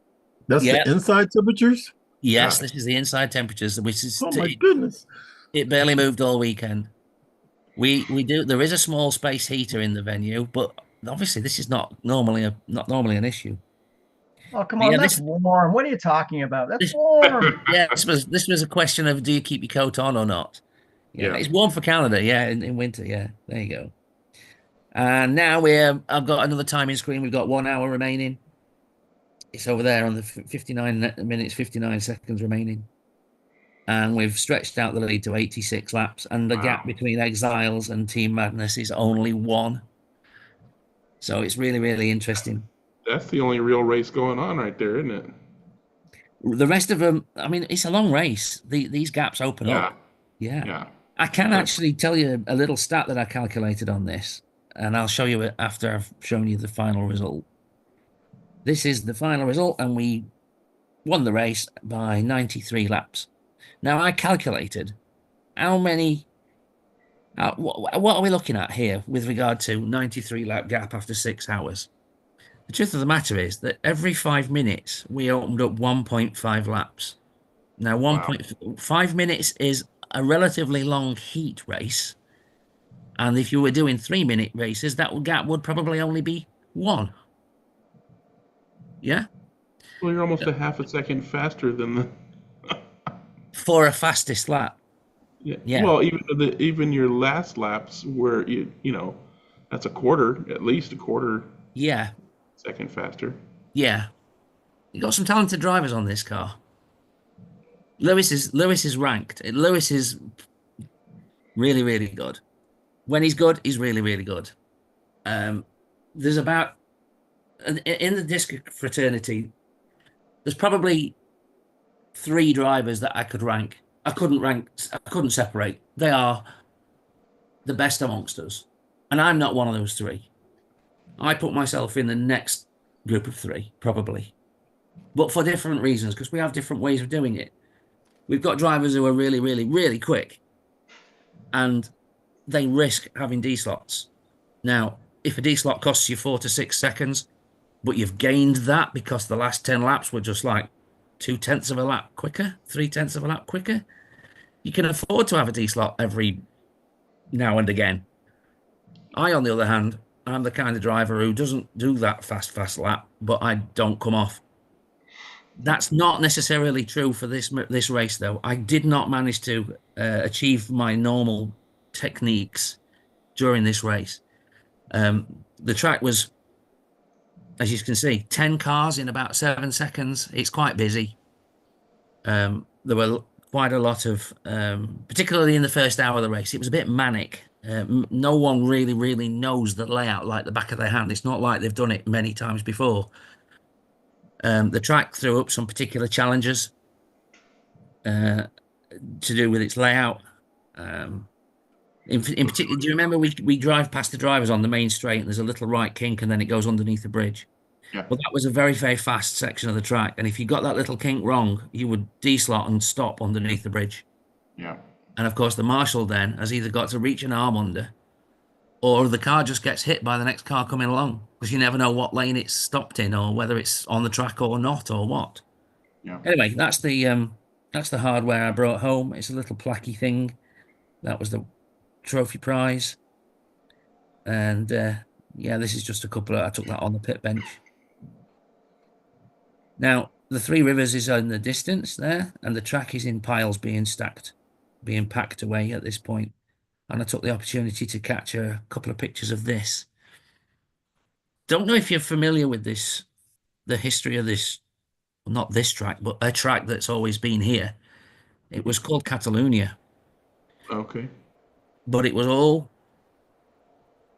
apart from the sweeper at this end, which was very similar to the one that you're looking at now, most of the rest of the infield, to my eyes at least, appeared to be done in plastic track. It wasn't plastic, it was wood, but all the radii and the frequency of the radii, it's like someone had just traced plastic track. It was click, click, click, click, click, click through different corners. They've sold that track and they're replacing it with this. Now this, for the most part, looks a lot like Catalonia if you know it, but at the far end there's a donut. Yep. I think the major difference between that track, which was all like, you know, the outside lane it was 8 lanes, and it was such a disadvantage to be in the outer and inner lanes that I think they pretty much retired them and ran them as 6. What's this? 2, 3, 4. This one's 6. Yeah, they used to run the old track as 6, if I'm not mistaken. And this is what they're building. And I asked them, who you know, what's the history of this? How did this come to be? Is this a known track maker or what? And they just told me, no, it's CAD designed. It's purchased from a MDF routing company who did who did all the slots, the braid groove, and the outline. They did a lot of the wooden supports that you can see at the far end, and then they used these store-bought metal trestles, which I don't know where they're from, but they've decided to use the metal trestles. They're going to. I asked, are they staying under there permanent, or are they just being all replaced by the traditional wood double triangle things? And they decided no, they're going to leave it all on the metal trestles. So that's their current project, work in progress. Cool. And another look at it from a little bit further around. I don't know why every lane is yellow. I guess that's just the undercoat and where the braid's going to go. The paint, the lane colors will come afterwards. Or that's tape for braid. I don't know what it is. It's clearly there in places and not. Oh yeah, no, it could be the double-sided tape. You've got it. Yeah. Let's give some other people a few minutes. This is my last photograph. This is the car post race. Okay. That looks pretty good. It looks pretty good, yeah. Of note is the fact that the tires are just chewed, and we've got marbles on there.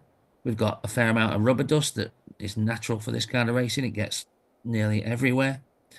The body shell has made its way over the splitter on occasion in certain crashes and folded up some of the lead that I got on the splitter there.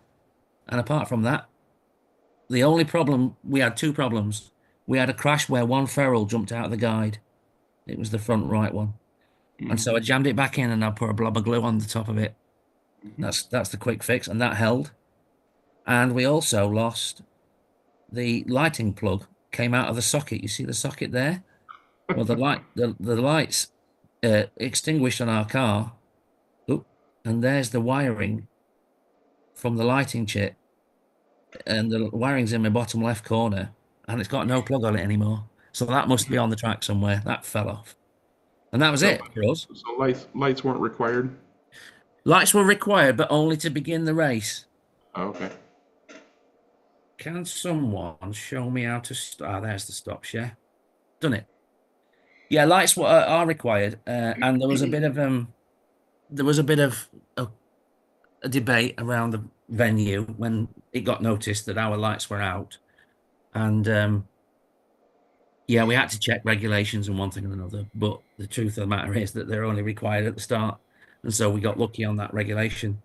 Yeah, that would have cost you a few laps for sure. Yeah. That it wouldn't have put us out, but it would have soaked up a lot of those 93. Let's put it that way. It might not have lost us the race, but yeah, let's put it that. Yeah. All right, good stuff. Let's give Jim some minutes. Go ahead, Jim. Oh, I've let somebody else go. I've lost my my screen for some reason. Mike, did you want to throw something in? You're muted.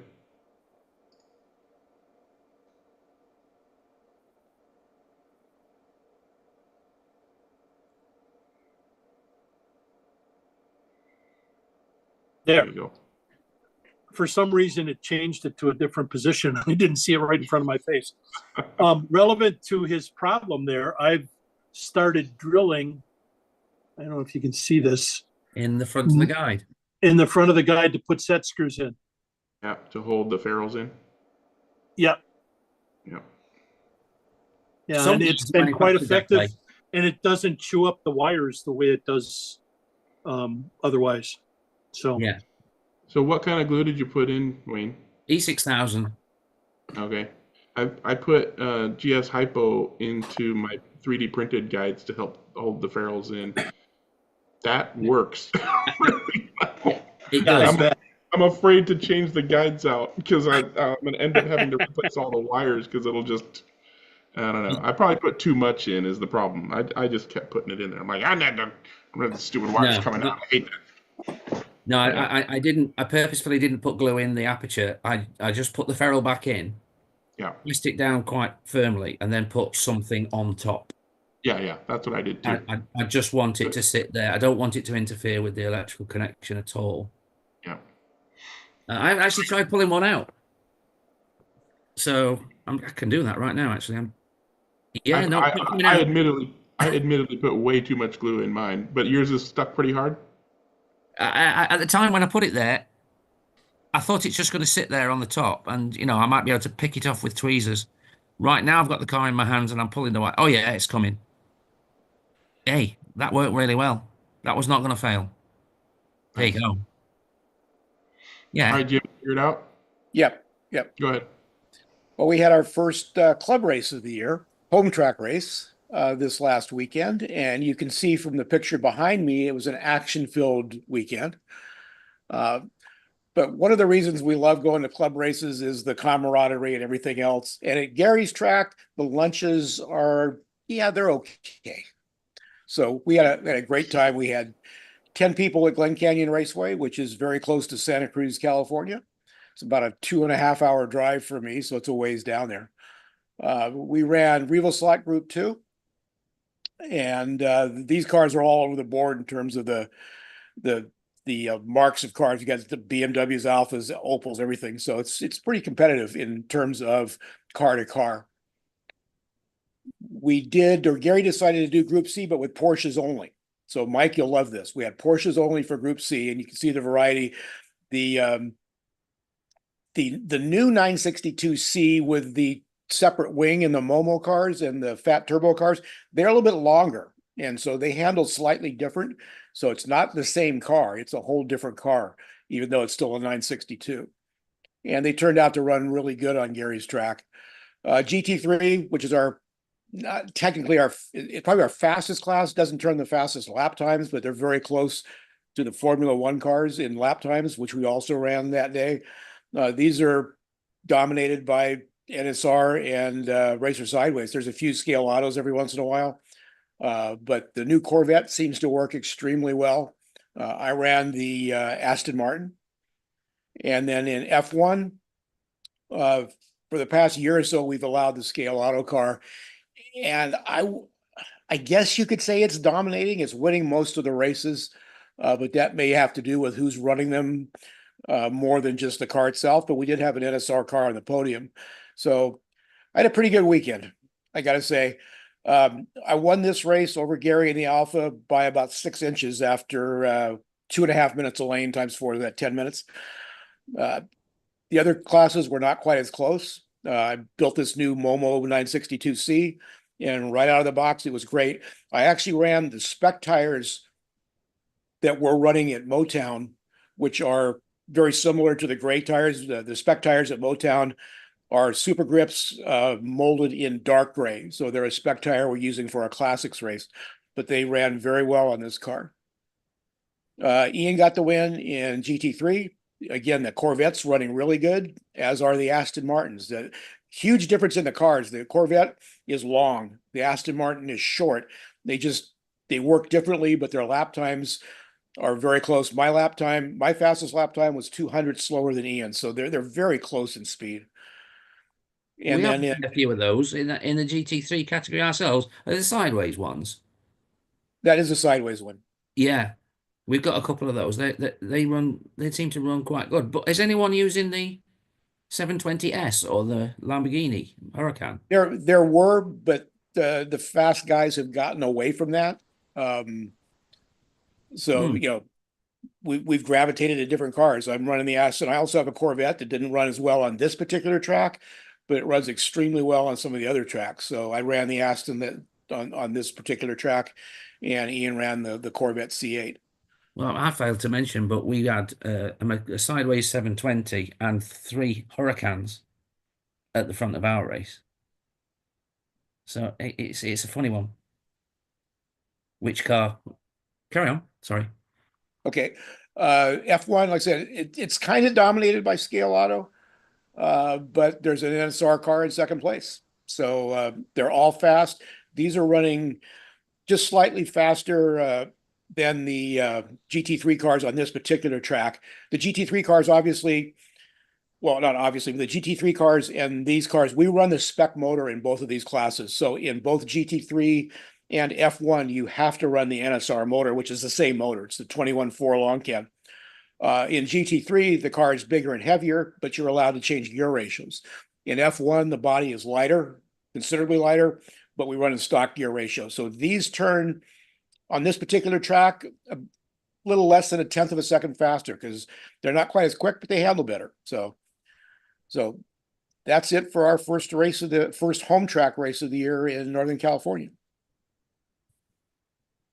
It was a great report, Jim. The Thank only you. question I have is whose wine did he serve? To go with that. We don't drink and drive in Northern California, so no wine was served visibly. Visibly. Jim, on your Revo slot group 2 cars you race, what are your rules on that class? Virtually stock. The car that I ran, and I'm sure the car that Ian ran, because it's very similar to my setup, they're pretty much out of the box with a lot of tuning. There's no aftermarket parts. We run stock motors, stock gears, stock wheels, stock tires. You can change to the wood guide, which comes in the kit, comes in the box. And so it's as close as we have to an out-of-the-box class. We allow quite a bit of tuning. You can not lower the body, but the little body boots, you can take those off so it drops the body down slightly. Yeah. So what about gearing? What about it? We run the stock gears. Well, there's some cars, the earlier ones will come as a different pinion or a different gear on the bottom. That was a mistake from, that's noted. We had an issue with that. Some people didn't realize it. There was one batch, to my knowledge, there was only one batch of original Escorts that came by mistake, admittedly from Revoslot with a 12-tooth pinion. So you're required to take that off and put the 9 on. But there's some BMWs that come with a different gear, a smaller gear on the back. I'm not aware of that. Yeah, we've had a few we've had a few. If so, it's probably another mistake because if you look at the literature from Revo in the box, the spare parts and the stock parts, they're all the same. Yeah, I realize that. I just wondered if you allowed gear changes. It's probably a mistake from Revoslot, which is not uncommon. Sure. I've had Revoslot white kits come with less than the number of screws you need to build the kit. So I love Revoslot, and I don't want to knock them. I hope that doesn't sound like it, but sometimes their quality control in terms of assembling and getting the cars together is not great. What's the deal with keeping the Formula Ones on a fixed spur and pinion? Ease and how do I say it? Cheapness of operation. Is it really? If you allow open gears, then you've got to have a variety of gears for different tracks, and it just raises the cost to play. If we keep it stock, everybody's more or less on the same playing field. So a number of our classes require stock gears. There's a couple classes that require stock gear ratios, but you can change the brand if you want to. So the GT3 is exception to that. It's open gears. Our Can-Am class is open gears, but Group C, Group 5, F1 are all stock gears only. You see, I presume there's no magnetic braid in the tracks. That's correct. Yep. So what you're actually doing with your Formula One cars is building lots of different sizes of wheels and tires so that you can change the gear ratio. No, because it doesn't make any sense to go to a bigger tire and make the car handle worse. I don't think that's a valid argument, frankly, but I understand what you're saying, but I don't think it's a valid argument. On F1, don't you allow NSRs to change the same ratio as a scale auto? No, we started it as an NSR only class. And so obviously it's an NSR motor, NSR gears. So if you purchase a scale auto, you're required to put the NSR drivetrain in it. You can keep the scale auto gears as long as they're the same ratio, which they're not out of the box. So you have to put the NSR motor in the car and change to an NSR gear ratio or just NSR gears. So the drivetrain and the F1s are identical, even though they're different brands. And that's fine. We did that for a reason, because when we first started running the scale auto cars, we found that the scale auto motors, although they're rated the same from the factory, they're different factories and they're considerably faster. And so we just decided to keep that, as we do in the GT3. Whatever brand of car you run, you have to run the 21.4 NSR motor. So F1 and GT3, you'd have to change pinions to change in between it, but it's a common motor between the two classes. Well, for us, we run 17.5 NSR motor or Predator 17.5. We slow them down. I don't think that's a bad idea. We just didn't do that because we do run on some bigger tracks, the commercial tracks. So if the group that you run with is good with that, I don't see that as a bad idea at all. And then we allow the gear choice of either the NSR or the scale auto. You can use either gear ratio. Yeah. Your own choice. So that's just, you know, that's just the way we do it. Some of it came out of Electric Dreams because Electric Dreams, when they started GT3, they did the same thing. Whatever car you run, and Can-Am too, it has to run this motor. So there's a spec motor for most of their classes. So there's not an advantage in power between different brands. And like I said, they dynoed the scale auto motors, which the labels say they're the same, but they're not. The scale auto motors are considerably faster. All right, on that note, I'm going to hit the end button for the live stream, but we'll keep chatting like usual. So until next week, everybody wave bye. And click the end button. And it says it's ended. So we'll assume it's ended.